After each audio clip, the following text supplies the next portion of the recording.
welcome or welcome back to my channel. If you're new here, hi, my name is Jody, and on my channel I talk about Broadway and books. And in today's video I will be continuing my Broadway show series where I talk about every Broadway show I ever got to see. So normally in the series on my channel I go over a few things such as who was in the cast of my performance, who was on the creative team, highlight the show, and anything interesting in the playbill. So without any further ado, let's get on to today's show. So today I'll be talking about the 46th Broadway show I ever got to see, which is when I saw the Broadway musical Bombay Dreams. So I saw this show in May of 2004 at the Broadway Theater, and the show currently playing at this theater is The Great Gatsby musical. So now I'll get on into what is in the playbill. So before I get on to the page with the headshots of, the whole entire cast, there are a few production photos in here that I'll share. So here is a picture of the leading performer in the show. Leading actor, I should say. And then some more production photos. And then, last but not least, one more page. Okay, so here is the page of the headshots of the whole entire cast. Okay, so as far as the cast, I think it was my first time seeing every performer in the show for the first time, so that was very cool. And as far as any performers who maybe I saw in shows after this, the only one that I can recall seeing in any shows after this is he was the leading actor in the show. His name is Manu Narayan. Like I said, he played the leading role in this show. He was leading actor, I guess I should say. But I also saw him in a show many years later called Getting the Band Back Together, and I'll eventually talk about that show when I get to it. But yeah, really great performer, really great in the show from what I remember. And now I'll get on to the creative team. So as far as the creative team, the only name I recognized was Thomas Meehan. He co-wrote the book for the show, and he was the book writer for so many Broadway musicals. Hairspray and the producers are two that I believe he worked on. I think he was a co-writer for Hairspray.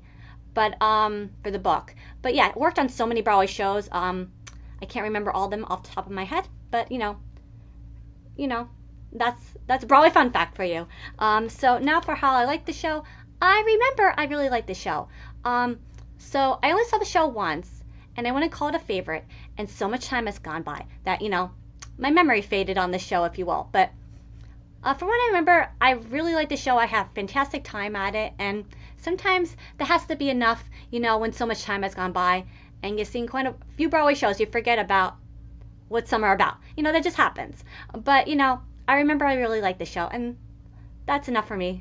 But as far as any favorite musical numbers, I actually, reacquainted myself with the show the other night. I watched a few performances that I had on TV just to remind myself what the score sounded like, and I came across a song that I was like, once I listened to it, I was like, oh yeah, I remember that song.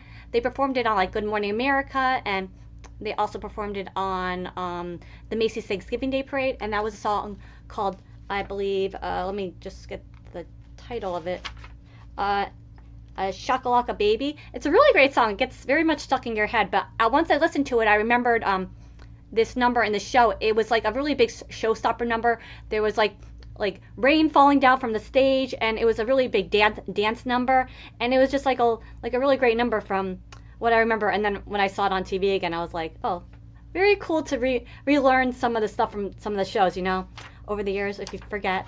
But they're actually one of the production photos, it's from that number, so it's from this number, Shakalaka Baby. Really great number in the show, but now for anything interesting in the playbill.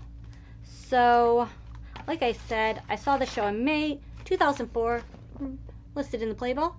So now I'll just share anything, interesting that I come across. Let's see. Did see something. I'm all over the place today. I'll explain why that is when I'm further down on in the video. But there was an article in here about Isabel Keaton. At the time, she was, I guess, yeah, The Boy from Oz was still on. Yeah, The Boy from Oz was still on Broadway at this time. I was on a different year for a second, but yeah, Isabel Keaton was in The Boy from Oz. She played Judy Garland. Really great show. Talked about it in this series. If you're curious my thoughts on it, check my playlist, Broadway show series, and you'll find my thoughts all about The Boy from Oz. There was an article in here about Carolina Change, a show I will be talking about shortly as I did get to see it. And here is a whole article in here about that, as well as a production photo.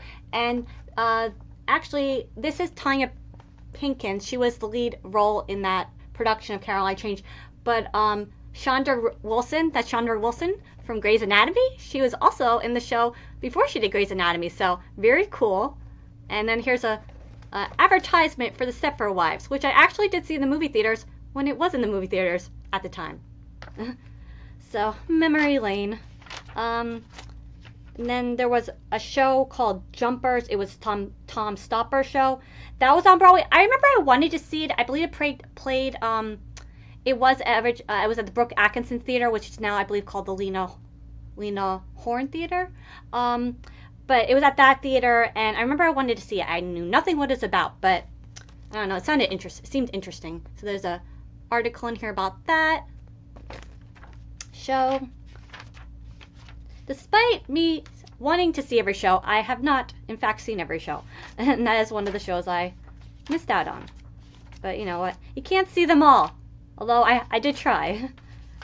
Then there was an article in here about David LaRoe. I recently talked about him because he directed the Broadway revival in 2004, Fiddler on the Roof, which I briefly just went over in this series. And he also directed the Broadway musical 9 in the same exact season, which I always find very cool when a director directs 2 shows in one season.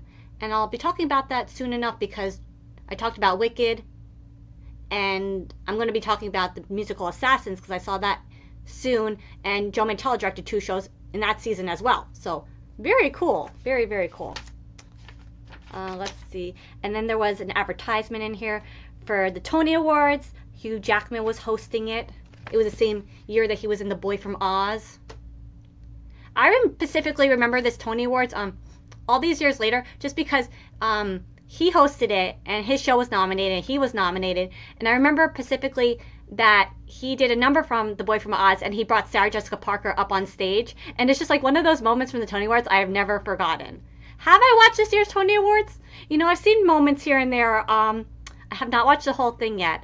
I don't know. For me, I haven't seen any shows in like almost 5 years now. And it's just like, I don't know. It's one of those things where I feel like I can't enjoy it as much if I'm not seeing the shows, you know. That's just me. I know most people aren't like that, but it's like hard for me to get to see something that I have missed out on. But you know, the hope is that I get myself to watch the whole telecast at some point in time. You know, I'll probably be on my DVR 6 months from now. I probably still won't have watched it like last year's, but you know what? Whatever. Let's see. Neil Patrick Harris at the time was a star. He was one of the performers in the Broadway revival of Assassins, the Stephen Sondheim musical, which I did get to see, which I'll be talking about in a few shows from now as well. It was the first and only show I have seen Neil Patrick Harris in on Broadway. I wanted to see him in Hedwig and the Angry Inch, but the tickets were so hard to get when he was in the show. I eventually did see the show with Michael C. Hall, my favorite television actor of all time. But yeah, this was the only show that I've seen him in so far. But really great performer. I love him so much. And then, let's see, I think that's it for...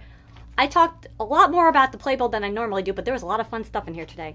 So, as far as the next show I will be talking about, which will be my 47th show, and, spoiler, my 48th show as well. That would be when I saw Hairspray for the 3rd time, which I'll be talking about in my next video. But yeah, I saw Hairspray, like, back to back. So, I'm not sure how I'm going to make those videos. I'll probably make them separately because I kind of made a series to remind myself how many times I went into the city to see a show, whether it be the same show or, you know, other, you know, different shows. But I lost track, and I feel like you should, you know, honor each show individually. So that's what I'm doing. So hopefully that's not too annoying when I repeat myself in this series. But yeah, I'm going to be talking about Hairspray again and again soon enough. But yeah, thank you so very much for watching me talk about my 46th Broadway show, which was Bombay Dreams when I saw this on Broadway. And, you know, be sure to stay tuned for my next video in this series, which will be my 48th show, my 49th show, which we'll talk about Hairspray probably in 2 different videos because, like I said, I want to honor each time that I got to make it in to see a show individually. So hopefully that's not too annoying. But yeah, as far as how I'm doing, I've kind of been all over the place lately. Haven't had the best week. Yeah, I mean, this is so random, and I don't know if this has happened to many people because it's so odd. But, I went out and in my car last week, and, I was just going to drive to Target because I was running low on tissue. So I'm just like, just going to get a few boxes of tissues. Super not fun purchase. I mean, just super quick in and out kind of thing. And, there was like something that looked like a bee by my car when I opened my door because it was kind of hot. So I let some air get in. And then like a bee comes near my window and kind of like attaches itself. And I don't think much of it, when you go outside, bugs are around this time of year in the summer. They're flying around. And, it's like, okay, I have anxiety and I get anxious about everything. So it's like, don't let it get to you. And I didn't. But, then I got out of the car because it wasn't going away. And I noticed it was quite big, this bee. It wasn't like a small bee. It was a big bee. And when I got out, there was like quite a few bees around, what I thought was bees around, my car door. And I didn't think much of it again. But then when I got to Target and I opened my door and I looked around my car, I saw 2 more kind of flying around my car. And I was like, well, something's going on. So I made it to Target. And then I came home. Actually, before I came home, I opened my door. I didn't see any bugs around my car, so that was good. And then I opened the car door, thinking I'm in a safe zone. I lean back on the seat, and I get stung by a wasp.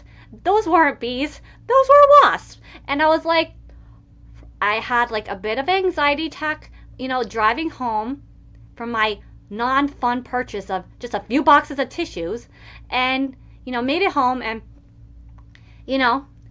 we had like somebody come out and check my car, and would you know it, when you open the door, like that area between when you open the door and close the door, apparently there was a wasp nest in my car that had been growing for a few weeks, or that's what the person who fixed my car, like that situation, said. But so random and so weird that happened. But it's funny because I went to summer camp like most of my life, and never once did I get stung by anything. So yeah, how did you get stung by a wasp, Jody? Oh, just going in my car to get a few boxes of tissues at Target. Nothing like spectacular as being like on a tropical vacation or something. No, I get stung in the most mundane way. But that's my life. Not very exciting except for when unfortunate things happen. So hopefully one day my life will be exciting again and I'll get to see a Broadway show in person again. But this was a very unnecessary story, and now this video is extra long. But you know what? I just felt like talking. I'm sure, a little bit today. Like I said, I've had a week. I highly doubt anybody's watching at this point. So if you are, thank you. But yeah, thanks for watching today's video where I talked about my 46 Broadway show, which was Bombay Dreams. And be sure to stay tuned for the next video in the series where I want to once again talk about my time seeing the Broadway musical Hairspray. So, as always, thank you so very much for watching. Until next time, bye.